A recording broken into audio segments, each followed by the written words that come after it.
कभी आपने सोचा है कि अगर इंसान अपने गुस्से में बोले गए शब्द वापस लेना चाहे तो क्या वो सच में वापस आ सकते हैं? अगर माफी मांग लेने से हर गलती ठीक हो जाती तो दुनिया में इतना पछतावा क्यों होता? आज की ये कहानी एक ऐसे व्यक्ति की है जिसने संत का अपमान किया, माफी भी मांगी, लेकिन फिर भी उसे ऐसा सबक मिला जो जीवन भर याद। ये कहानी आपको सिखाएगी कि गुस्से में बोला गया एक शब्द भी कैसे पूरी जिंदगी का बोझ बन सकता है।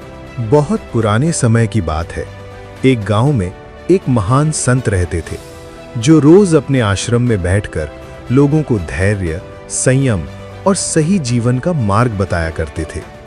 गांव के अधिकतर लोग उनका बहुत सम्मान करते थे क्योंकि संत की वाणी में शांति थी और उनके व्यवहार में करुणा। लेकिन जैसे हर जगह होता है, उसी गांव में कुछ ऐसे लोग भी थे जिनके मन में संत के प्रति ईर्ष्या और जलन भरी हुई थी। उनमें से एक व्यक्ति ऐसा था जो संत की लोकप्रियता से भीतर ही भीतर जलता रहता था। एक दिन वो व्यक्ति अपने मन में भरे क्रोध को लेकर सीधे संत के आश्रम पहुंच गया। उस समय आश्रम में कई लोग बैठे हुए थे और संत अपना प्रवचन दे रहे थे। अचानक वो व्यक्ति सबके सामने संत का अपमान करने लगा। उसके शब्द कड़वे थे, आवाज में घमंड था और मन में केवल गुस्सा। लेकिन संत ने न तो उसे रोका, न ही पलटकर एक शब्द कहा। वे शांत बैठे रहे, मानो उन शब्दों का उन पर कोई असर न हो। वो व्यक्ति जब बोलते बोलते थक गया तो गुस्से में वहां से चला गया। आश्रम में बैठे लोग बहुत दुखी थे, लेकिन संत ने बिना किसी प्रतिक्रिया के फिर से अपना प्रवचन शुरू कर दिया। जब वो व्यक्ति अपने घर पहुंचा और उसका गुस्सा शांत हुआ, तब उसे अपने किए का एहसास हुआ। उसे समझ आया कि उसने क्रोध में आकर एक संत का अपमान किया है जो पूरी तरह गलत था। रात भर उसका मन बेचैन रहा और अगले दिन वो पश्चाताप से भरा हुआ संत के पास पहुंचा।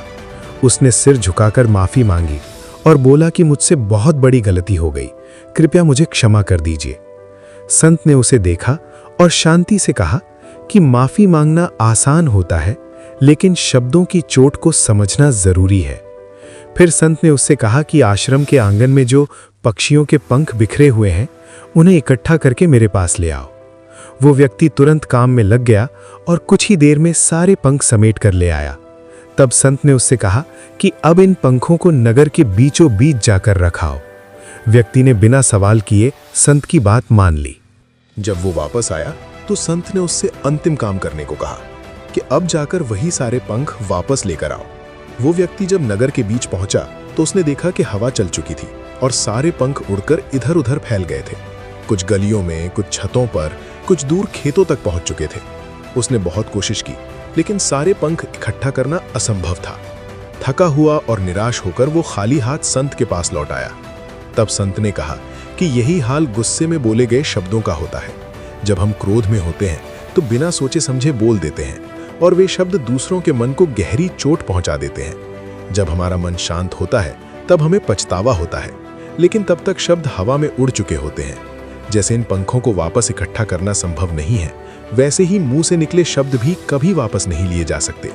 इसलिए गुस्से में मौन रखना और बोलने से पहले सोचना ही सबसे बड़ी बुद्धिमानी है।